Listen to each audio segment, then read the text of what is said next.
ہو تو اس کو درج کر لیں۔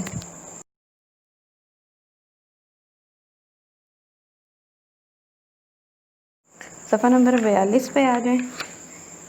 کسی دن کوئی عزیز آ جائے تو اس کا ذکر بھی ڈائری میں ہونا چاہیے۔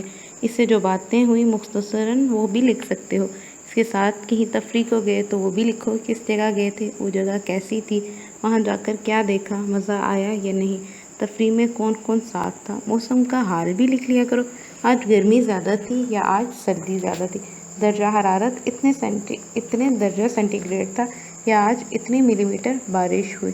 یہ سب واقعات ہمارے لیے یادیں بن جاتے ہیں کہ آپ جب بھی اس ڈائری کو دیکھیں گے تو آپ فوراً ماضی میں چلے جائیں گے اور آپ کو ایک انوکھا سا احساس ہوگا۔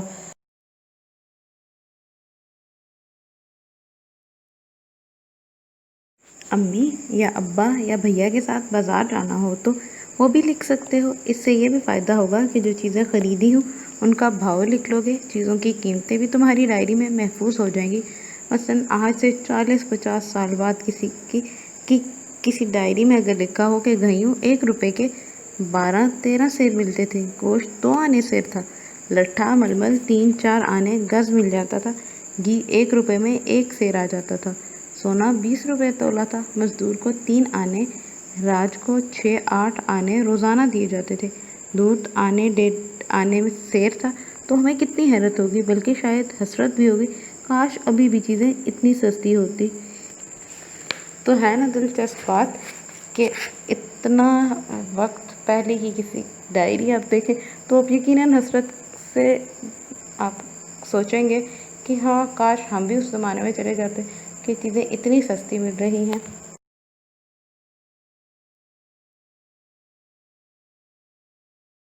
اچھا، تو اور کیا کیا لکھو گے اپنی ڈائری میں؟ کسی عزیز یا دوست کے یہاں شادی میں گئے تو اس کا حال بھی مزے لے لے کر لکھو۔ کس کے ہاں شادی تھی، دولہا کا نام کیا تھا، دلہن کس کی بیٹی تھی۔ اسی طرح کہیں سالگرہ میں جاؤ یا خود تمہارے ہاں کسی کی سالگرہ ہو، خدا نخواستہ کسی عزیز کا انتقال ہو گیا ہو، یہ سب باتیں بھی لکھ لو۔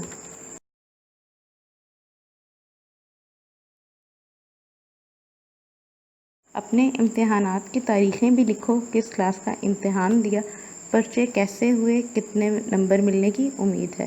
کسی دوسرے شہر سے کوئی عزیز آئے یا تم خود کسی دوسرے شہر میں جاؤ تو وہاں کا حال لکھو، راستہ کیسا کٹا، درمیان میں کون کون سے اسٹیشن آئے، کرایہ کتنا لگا، راستے میں کوئی خاص واقعہ پیش آیا ہو، وہاں کتنے دن ٹھہرے، وہاں کا موسم کیسا تھا، اس شہر میں پہلی بار گئے تھے تو اس شہر کی خاص باتیں، تاریخی عمارتوں، باغات، سیر تفریح کے مقامات کا حال لکھو، وہاں لوگ کیسے تھے، ان کا سلوک تمہارے ساتھ کیسا تھا، کیسا رہا، یہ سب باتیں مختصر لکھ لو۔ یعنی سیاق و سباق کے میں لکھنے کے بجائے یا تو اہم نکات لکھ سکتے ہیں یا پھر کوئی پوائنٹس بنا کے ایسا کہ آپ جب بھی پڑھیں آپ کے اندر وہ یادیں دوبارہ سے تازہ ہو جائیں۔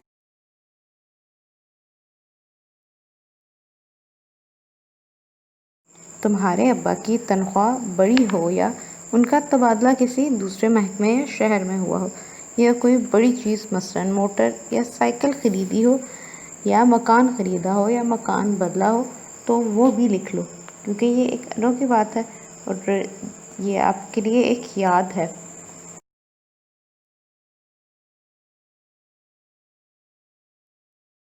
اسی طرح جو بھی کوئی نئی بات ہو، ملک میں کوئی اہم واقعہ ہوا ہو، حکومت بدلی ہو، کسی بڑے آدمی کا، کسی ادیب، شاعر، لیڈر، عالم کا انتقال ہوا ہو، وہ بھی نوٹ کر لو۔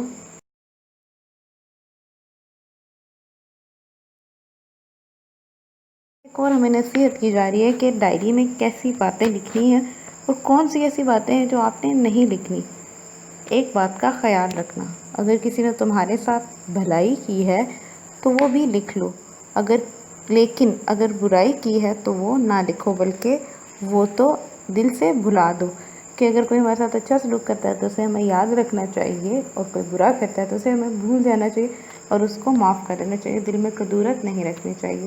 بھلائی یاد رکھنے اور پھیلانے کی چیز ہے اور برائی کو بھول جانا اچھا ہے۔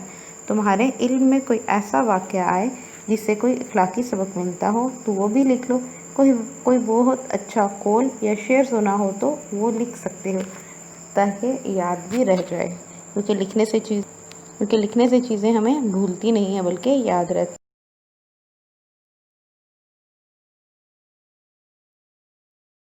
ایک اور بات بھی بتا دوں، ڈائری روزانہ لکھنی چاہیے۔ عادت بھی روز لکھنے سے ہی پڑتی ہے، لیکن اگر کسی دن اتفاق سے ڈائری نہ لکھ سکے یا لکھنے کے قابل کوئی بات ہی نہ ہوئی، اس دن چھوڑ بھی سکتے ہو۔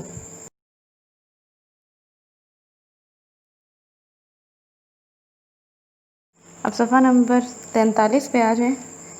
ڈائری نہ لکھ سکے یا لکھنے کے قابل کوئی بات ہی نہ ہوئی، اس دن چھوڑ بھی سکتے ہو۔ اتنی ضروری نہیں ہے کہ روز ہی لکھو، ہاں لیکن اگر روز لکھو گے تو اس سے عادت پختہ ہو جائے گی۔ میرا مطلب یہ ہے کہ اگر کسی دن ڈائری لکھنے سے رہ جائے تو اس سے بدل ہو کر بالکل ہی چھوڑ نہ دینا چاہیے۔ ناغہ ہو جانے میں اتنا حرج نہیں ہے جتنا کسی اچھے کام کو ہمیشہ کے لیے چھوڑ دینے میں ہے۔ ناغہ یعنی وقفہ آ جانا، حرج کا مطلب ہوتا ہے برائی، کہ اگر کوئی کام آپ سے جو آپ لگاتار کر رہے تھے اس میں وقفہ آ گیا تو بجائے یہ کہ آپ بدل ہو کے چھوڑ دیں کہ بس یہ تو کام اب رہ گیا تو رہ ہی جائے، تو اس کی بجائے کیا کرنا ہے کہ اس کام کو آپ نے جاری رکھنا ہے۔ کوشش یہ کرنا ہے کہ وہ کام چھوٹے۔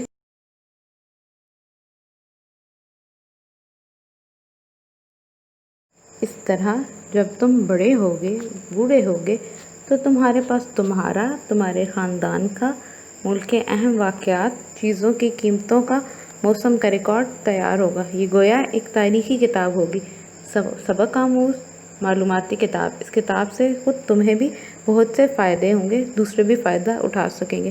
کس طرح فائدہ اٹھا سکیں گے؟ کیونکہ آپ نے اس کے اندر بہت سے اہم واقعات لکھے ہیں، جیسے ابھی ذکر کیا گیا تھا کہ الیکشن وغیرہ ہوئے ہیں، حکومت بدلی ہے، تو وہ تاریخیں آپ کو یاد ہوں گی۔ اگر آپ بالفرض بھول بھی گئے تو آپ جیسے ہی ڈائری کھولیں گے، کیونکہ آپ نے اپنے ہاتھ سے لکھی ہیں، تو وہ یقیناً آپ کو یاد رہیں گی۔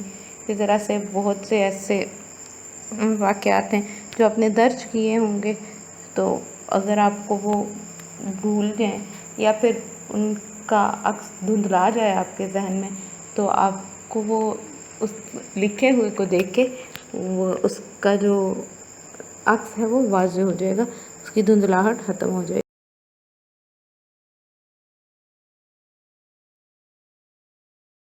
ڈائری لکھنے کا ایک فائدہ یہ بھی ہے کہ تمہیں لکھنے کی عادت اور مشق ہو جائے گی۔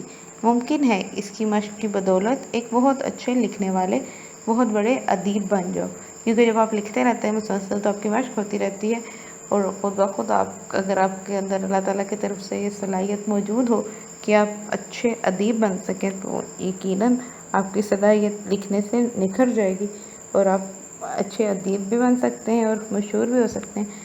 تمہیں معلوم ہے کہ بڑے آدمیوں کی مشہور لوگوں کی زندگی سے لوگوں کو کتنی دلچسپی ہوتی ہے، ان کے حالات کی کتنی تلاش ہوتی ہے۔ تم بھی بڑے آدمی بن گئے تو تمہاری ڈائری سے لوگوں کو کتنی سہولت اور دلچسپی ہوگی۔ اس وقت تمہاری ڈائری کی بڑی قدر ہوگی کہ لوگوں کو دلچسپی ہوگی کہ وہ آپ کی ڈائری دیکھیں، وہ آپ کی زندگی کے بارے میں جانیں، وہ آپ کے حالات زندگی کو دیکھنا چاہیں گے۔ تو سوچیں آپ کی ڈائری کتنی اہمیت کی حامل ہوگی۔